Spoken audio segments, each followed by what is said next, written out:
Welcome friends आ गोटे नुआ blog को। एक्चुअली एटा मु राति एबे 2टा बाजिची बुधवार घर को एक्चुअली जीवी एबे मोर बस अच्छी राति 2टारे जिंदल आगुरु। आज एक्चुअली ए शिफ्ट थिला, ए शिफ्ट सारी 2टा बेले मते जिबार थिला घर को, बाकी एते प्रबल खरा हेतला तो जाई पारलिनी। तो एबे उठिकी जाउची। एबे राति 2टारे देखंदु दिव्य भाई को उठेइली तो नहीं मते एबे गेट पाखरे छाड़ीबे। मोर गेट पाखरु बस रे अछि निदरे पूरा से सोई जाइथिले, एबे उठिके आसिले मते छाड़िया पई। बाकी एटू केते 500 मीटर हबो, बाइक रे नेकी छाड़िके मते पळै आसिबे आ।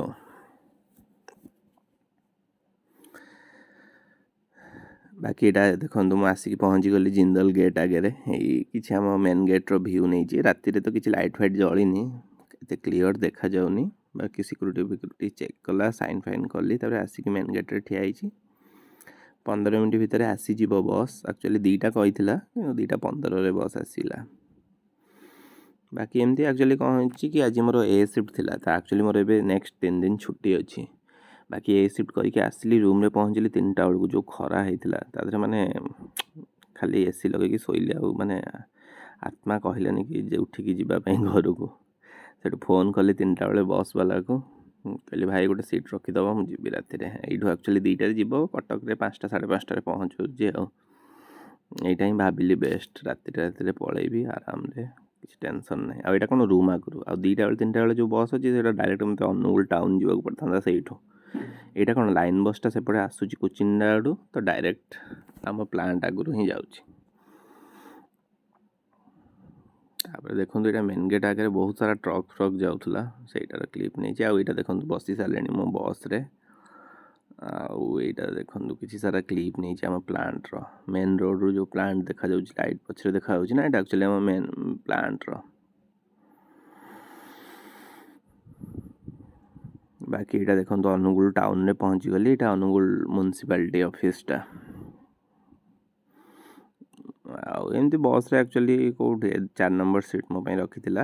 बस पूरा खाली थिला, माने मो साइड सीट रे भी केही बसी नथले। मो एकुटे आराम रे सोई सोई आस्थिली। आ मझिरे मझिरे टिके वीडियो नै छी आ ब्लॉग पई आ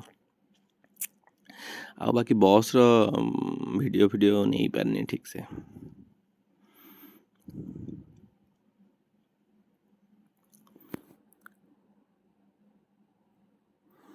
एटा देखंतु एबे आगे रे हमर NH55 आसीयो। एक्चुअली NH55 दे कि बस जाउनी, जानिथिबे तो समस्त NH55 रो अवस्था कोन एते खराब रोड।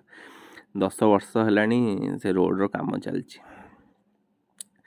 एटा देखंतु अनुगुल टाउन रो मेन ट्रैफिक टा।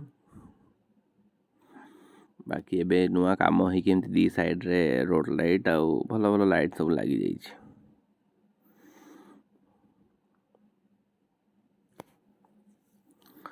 बाकी एमती बस रे आराम रे सोई पड़थिली, 2 घंटा खंडे तो आराम रे सोईछि।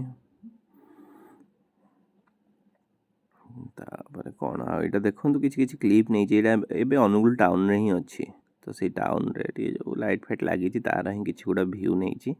बस टा हमर एबे एटा देखंतु गोटे सूर्य नमस्कार रो गोटे एटा है छी, स्टील रो तयारी है छी सूर्य नमस्कार रो ईच स्टेप गुडा। आ बाकी गोटे कौन कहबार थिला, हाँ एबे तो सब से महिधरपुर है कि आठगढ़ महिधरपुर रासोल से साइड है कि जाउची धबलेश्वर से रास्ता रे। कारण मेन रोड रास्ता प्रबल खराब NH55 रो। एटा गोटे आई लव अनुगुल लिखा है, बट तार लाइट फाइट एबे राति रे जळुनी। बाकी एमती अनुगुल टाउन रो किछि clip, night view Angul town रो।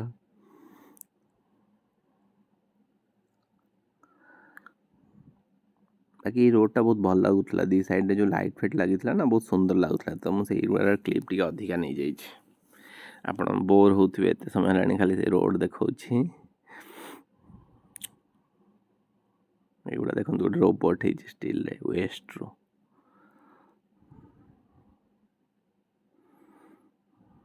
जय दुर्गा बस आ एटा केते अनुगुल रू मु कटक आसली, मते केते नेला 200 चार्जेस कला। अराउंड पड़ी जाउची 130 किलोमीटर भलिया पड़ी जाउची।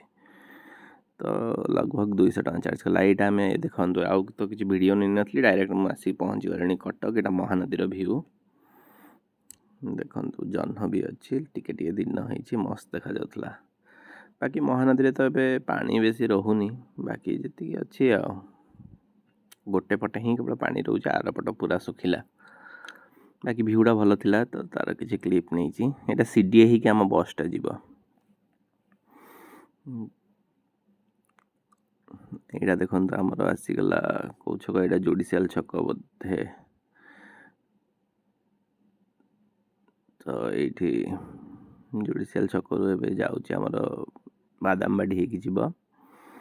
ଏଇଟା ବାଦାମବାଡ଼ି ଯେଉଁ ନୂଆ ବସଷ୍ଟାଣ୍ଡ ହେଇନି କି ତାରି ଛକଟା। ବଟ୍ ବସଷ୍ଟାଣ୍ଡଟା ସିଧା ଗଲେ ବସଷ୍ଟାଣ୍ଡ ପଡ଼ିବ, ବଟ୍ ଆମେ ତ ସିଧା ଗଲୁନି, ବସଷ୍ଟାଣ୍ଡ ଭିତରକୁ ବସ୍ ଯାଉନି। ଏଇଟା ଭୁବନେଶ୍ୱର ଯିବ, ଡାଇରେକ୍ଟ ବାଦାମବାଡ଼ି ହେଇକି ପଳେଇବ।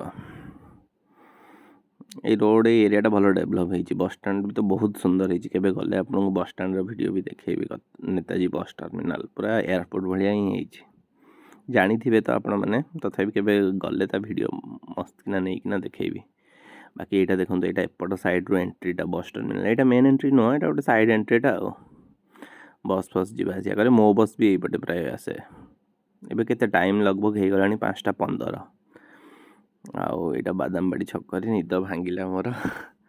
ତାର କିଛି କ୍ଲିପ୍ ନେଇଯାଇଛି, କାରଣ ବସ୍ ଭିତରେ ଲାଇଟ୍ ଜମା ନଥିଲା ନା। ରାତିରେ ମୁଁ ନିଜର କ୍ଲିପ୍ ହିଁ କିଛି ନେଇପାରିନଥିଲି। ଆଉ ମୋ ସାଇଡ଼୍ ସିଟ୍ରେ ବି କେହି ନଥିଲେ, ତ ଆରାମରେ ମୁଁ ଭିଡ଼ିଓ କରୁଥିଲି, କିଛି ଅସୁବିଧା ନଥିଲା। ବାକି ଠିକ୍ ଅଛି, ରାତିରେ ତ ବେଶୀ କାରଣ ନିଦ ହେଇନି, 2 ଘଣ୍ଟା ଖଣ୍ଡେ ଶୋଇଛି। ତାପରେ ତ ଆଉ କିଛି କ୍ଲିପ୍ ନେବାକୁ ଭୁଲିଗଲି। ଏଇଟା ବାପା ମୋତେ ନେବାକୁ ଯାଇଥିଲେ, ଆସିକି ଡାଇରେକ୍ଟ ଘର ପାଖରେ ପହଞ୍ଚିଗଲି। ଏମିତି କିଛି ଥିଲା ଆଉ। ଓହ୍ଲେଇକିନା ଆକ୍ଚୁଆଲି ସେଠୁ ଗୋଟେ ମ୍ୟାଜିକ୍ ମିଳିଗଲା, ମ୍ୟାଜିକ୍ରେ ଆସିଥିଲି।